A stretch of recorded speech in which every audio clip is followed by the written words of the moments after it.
जय भीम मित्रांनो, कल्पना करा महाराष्ट्र सरकार एक समिती नेमतं. ती समिती लाखो लोकांच्या भविष्याशी संबंधित अहवाल तयार करते. तो अहवाल सरकारला सादरही करते, पण तो अहवाल जनतेला दाखवला जात नाही आणि त्याच अहवालावर हरकती मागवल्या जातात. मग प्रश्न पडतो, लोकशाहीमध्ये जनतेपासून माहिती लपवून निर्णय घेतले जाऊ शकतात का? मित्रांनो, आज आपण ज्या विषयावर बोलणार आहोत तो फक्त आरक्षणाचा विषय नाही, तो महाराष्ट्रातील अनुसूचित जातींच्या 59 जातींच्या भविष्याचा विषय आहे. तो सामाजिक न्यायाचा विषय आहे, तो संविधानिक अधिकाराचा विषय आहे आणि सर्वात महत्वाचे म्हणजे जनतेच्या माहितीच्या अधिकाराचा विषय आहे. मित्रांनो, 20 जून 2026 रोजी नागपूरच्या ऐतिहासिक दीक्षाभूमीपासून संविधान चौकापर्यंत हजारो आंबेडकर अनुयायी, बौद्ध बांधव, अनेक सामाजिक कार्यकर्ते आणि नागरिक रस्त्यावर उतरले.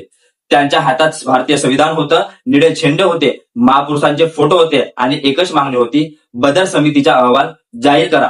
उपवर्गीकरणाबाबत संपूर्ण माहिती जनतेसमोर आणा, समाजाला अंधारात ठेवू नका. मित्रांनो, आपण जाणून घेऊया उपवर्गीकरण म्हणजे काय. मित्रांनो, महाराष्ट्रात अनुसूचित जातींसाठी 13% आरक्षण आहे. या प्रवर्गात एकूण 59 जातींचा समावेश होतो. यामध्ये महार, मातंग, मांग, चामार, ढोर, होलार, म्हैतर, वाल्मिकी, खाटीक, मादिंगा, माला, मोची आणि इतर अनेक जातींचा समावेश आहे. आजपर्यंत या सर्व जातींना एकत्रित अनुसूचित जाती म्हणून आरक्षणाचा लाभ मिळालेला आहे. मात्र काही गटांचे म्हणणं आहे की अनुसूचित जातींमध्ये सर्व जातींना आरक्षणाचा समान लाभ मिळालेला नाही. यामुळे आरक्षणाच्या आतच विभागणी करावी, यालाच उपवर्गीकरण म्हणतात. मित्रांनो, आता आपण सर्वोच्च न्यायालयाचा निर्णय जाणून घेऊया. 2024 मध्ये सर्वोच्च न्यायालयाच्या 7 न्यायाधीशांच्या खंडपीठाने एक महत्वाचा निर्णय दिला. न्यायालयाने म्हटले की काही परिस्थितीमध्ये राज्यांना उपवर्गीकरणाचा विचार करता येऊ शकतो, पण एक महत्वाची अट घालण्यात आली, ती म्हणजे क्वांटिफिएबल डाटा, म्हणजेच मोजता येण्यायोग्य आणि सिद्ध करता येणारी सांख्यिक माहिती डाटा.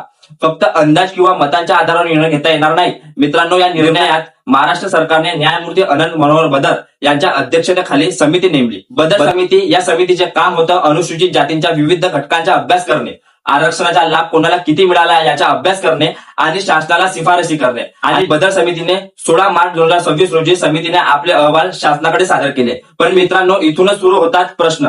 मित्रांनो, आजपर्यंत बदर समितीचा संपूर्ण अहवाल जनतेसमोर आलेला नाही. मग प्रश्न असा आहे, जर अहवाल योग्य असेल तर तो जाहीर का होत नाही?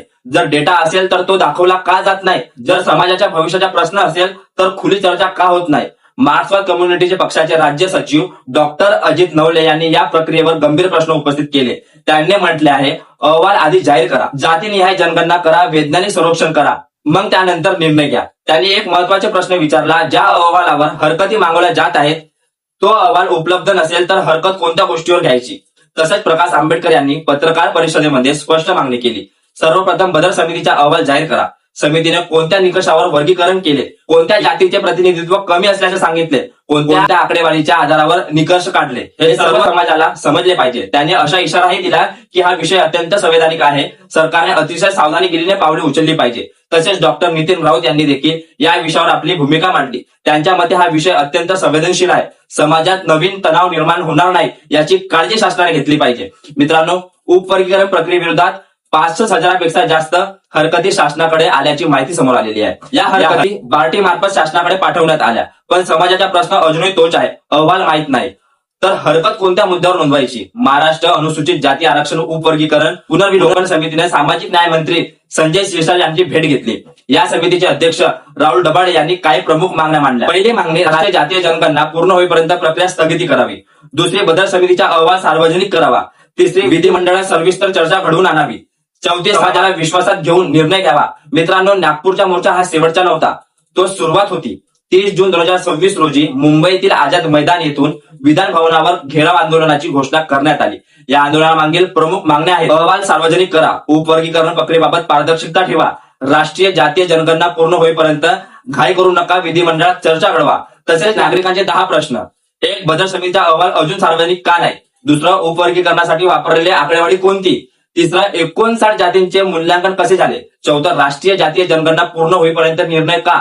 5वं, विधिमंडळात चर्चा का नाही? 6वं, 65,000 हरकती काय होणार? 7वं, समाज प्रतिनिधित्व निर्णय प्रक्रियेत स्थान का नाही? 8वं, डेटा जनतेसमोर का नाही? 9वं, सामाजिक परिणामाचा अभ्यास झाला का? 10वं, अंतिम निर्णयापूर्वी सार्वजनिक चर्चा होणार का? मित्रांनो, आज या प्रश्नावर वेगवेगळे मते आहेत. काही जण म्हणतात की उपवर्गीकरणामुळे मागे राहिलेल्या घटकांना अधिक संधी मिळतील, तर अनेक आंबेडकरी संघटना, बौद्ध बांधव, सामाजिक कार्यकर्ते आणि नागरिक असे म्हणत आहेत की अहवाल सार्वजनिक न करता, आकडेवारी न दाखवता आणि सविस्तर चर्चा न करता इतक्या मोठ्या विषयावर निर्णय घेणे योग्य नाही. म्हणूनच आज प्रत्येक नागरिक एकच मागणी करत आहे, आधी अहवाल जारी करा, आधी डेटा जारी करा, आधी चर्चा घडवा आणि त्यानंतर संवैधानिक निर्णय घ्या. मित्रांनो, आजचा प्रश्न फक्त आरक्षणाचा नाही, आजचा प्रश्न लोकशाहीचा आहे, आजचा प्रश्न पारदर्शकतेचा आहे, आजचा प्रश्न माहितीच्या अधिकाराचा आहे आणि आजचा प्रश्न महाराष्ट्रातील अनुसूचित जातींच्या 59 जातींच्या भविष्याचा आहे. निर्णय कोणताही असो तो माहितीच्या आधारे असला पाहिजे, तो चर्चाचा आधार असला पाहिजे, तो संविधानाच्या चौकटीत असला पाहिजे आणि तो समाजाला विश्वासात घेऊन झाला पाहिजे. म्हणूनच मित्रांनो, अहवाल सार्वजनिक करण्याची मागणी करा, प्रश्न विचारा आणि संवैधानिक मार्गाने आपली भूमिका मांडण्यात राहा. कारण बाबासाहेब आंबेडकरांनी आपल्याला दिलेले सर्वात मोठा अधिकार कोणता असेल तर तो म्हणजे प्रश्न विचारण्याचा अधिकार. जय भीम, जय संविधान,